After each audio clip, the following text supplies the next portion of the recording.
بسم الله الرحمن الرحيم.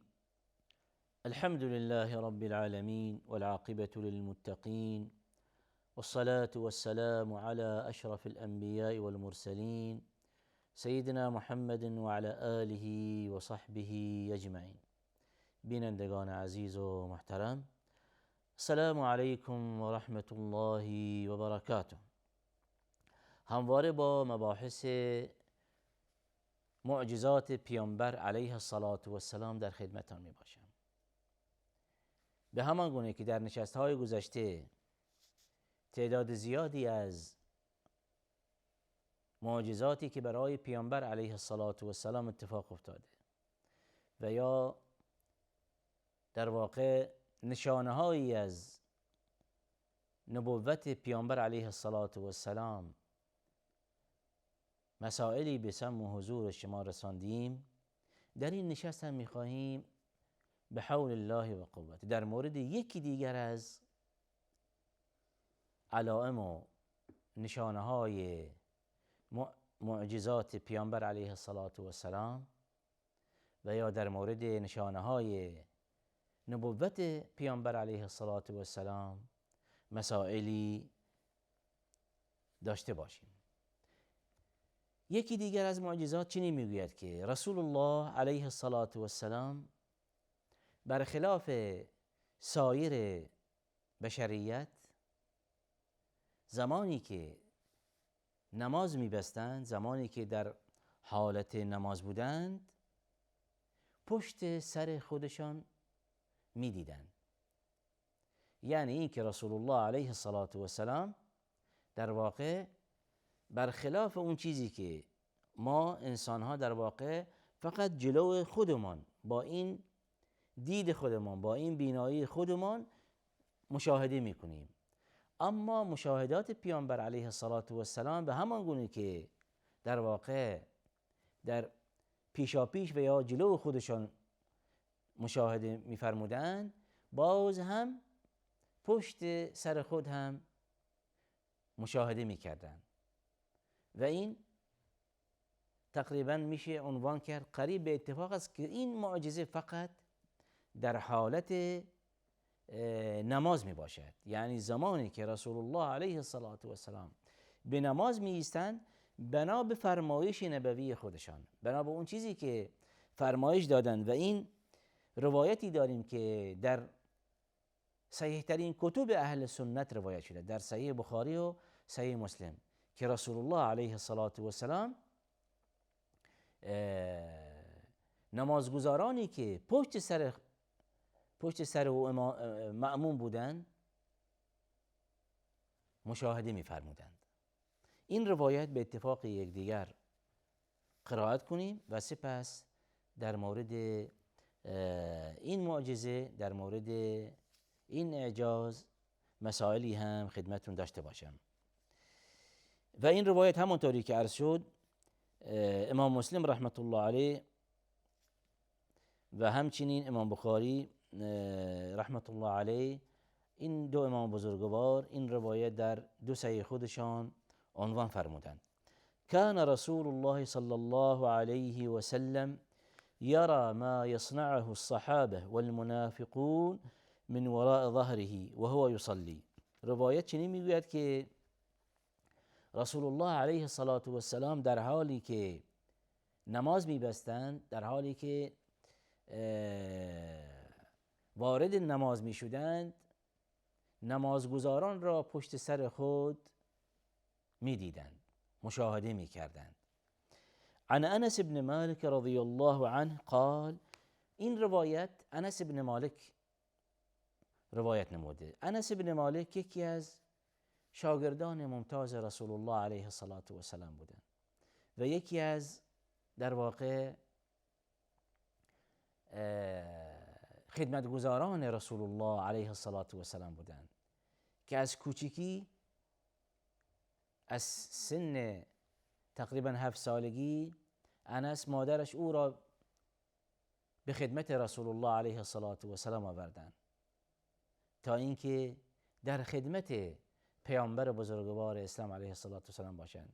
و همین انس بن مالک رضی الله عنه، صحابی بزرگوار، با توجه به خدمتگزاریش به رسول الله علیه السلام از همان سنین کودکی که در خدمت پیامبر علیه السلام بودند، مسائل بسیار زیادی از پیامبر آموختند علیه السلام.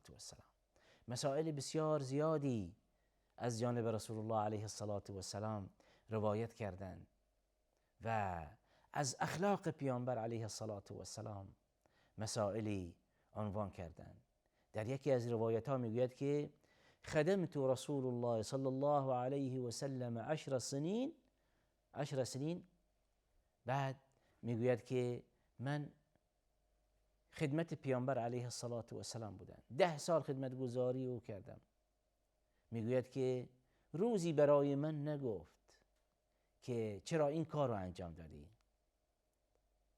روزی از من انتقاد و ایرادی نگرفت. و این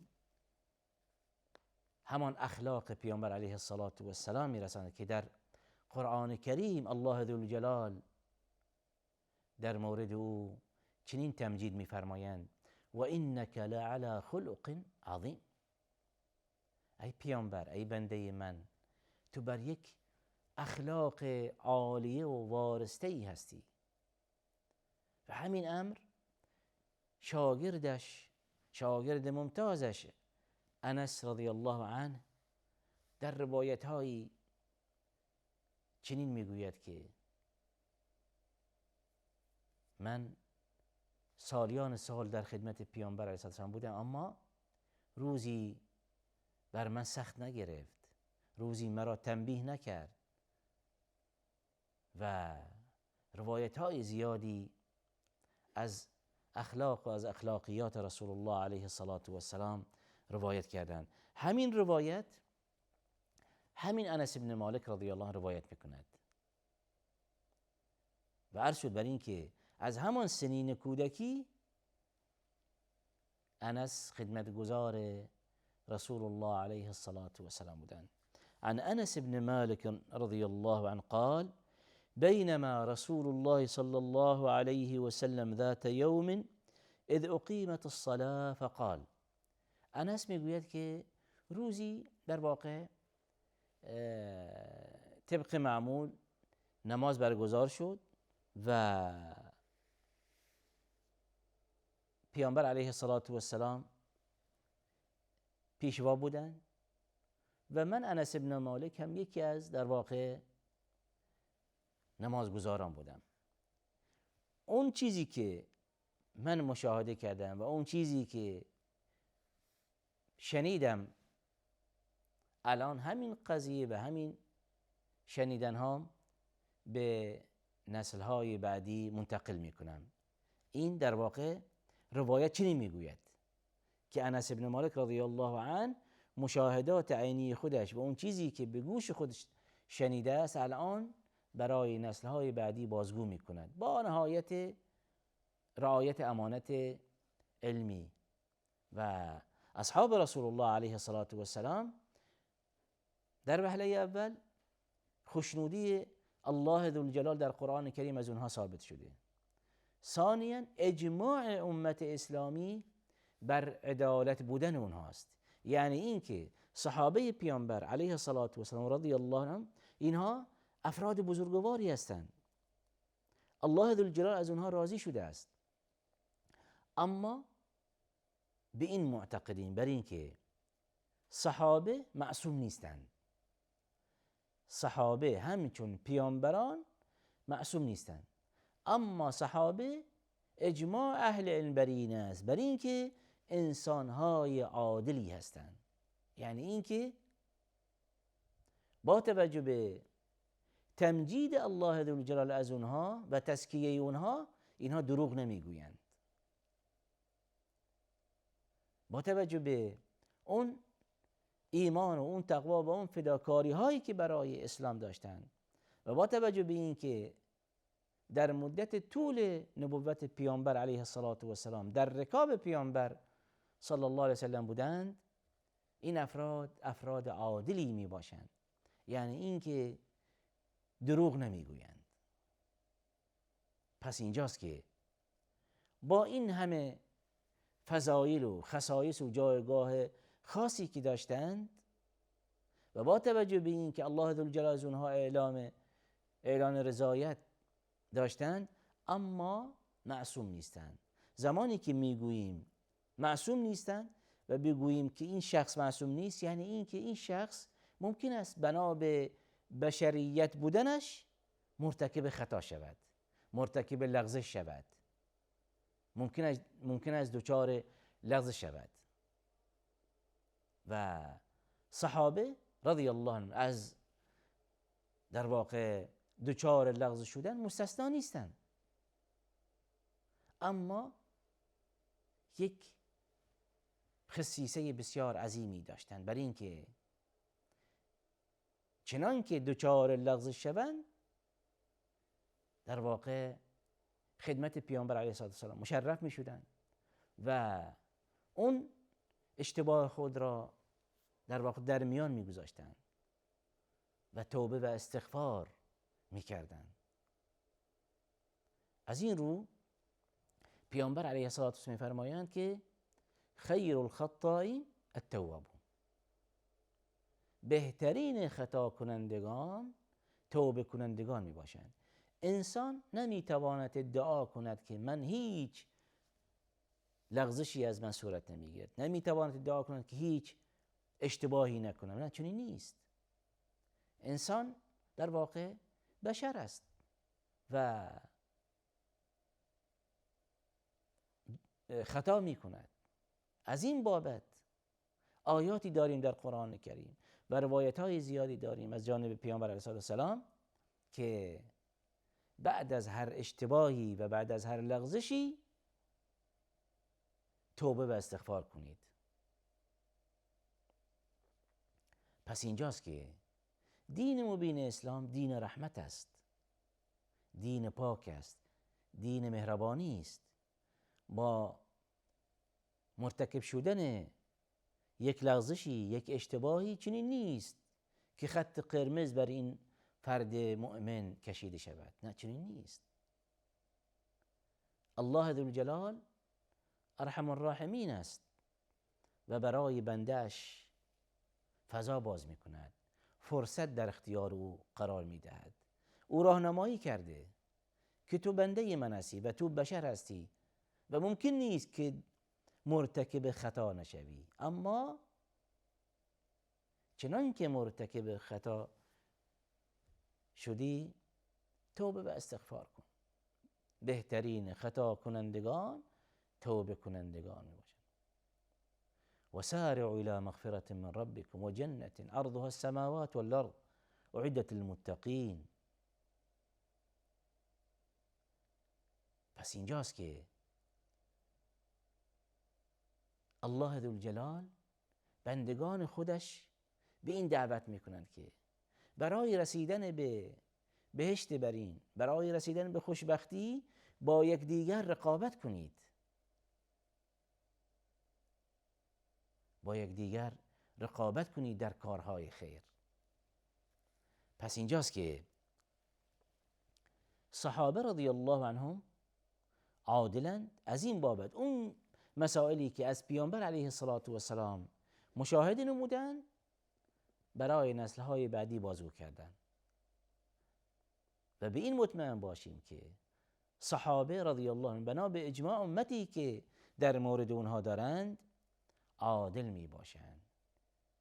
یک صحابی دروغ نمی گوید، بالاخص و به ویژه در مورد تبلیغ دین، در مورد رساندن پیغام الهی، در مورد در واقع رساندن پیام نبوت،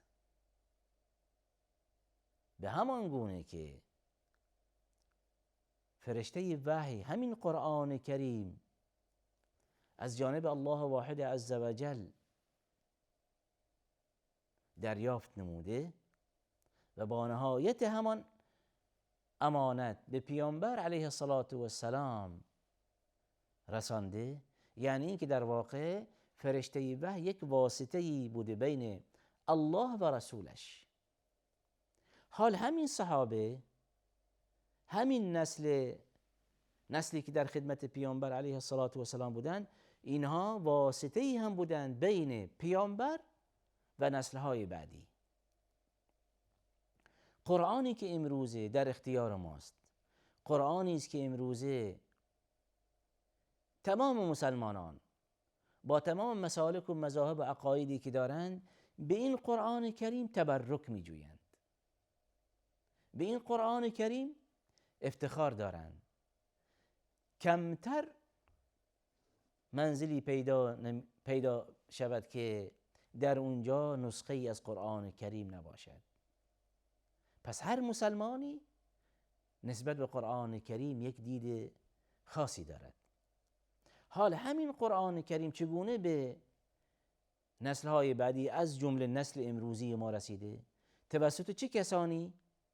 توسط همین اصحاب رضی الله عنهم جمیعا، توسط همین کسانی از جمله انس بن مالک رضی الله عنه که راوی این روایت می باشند.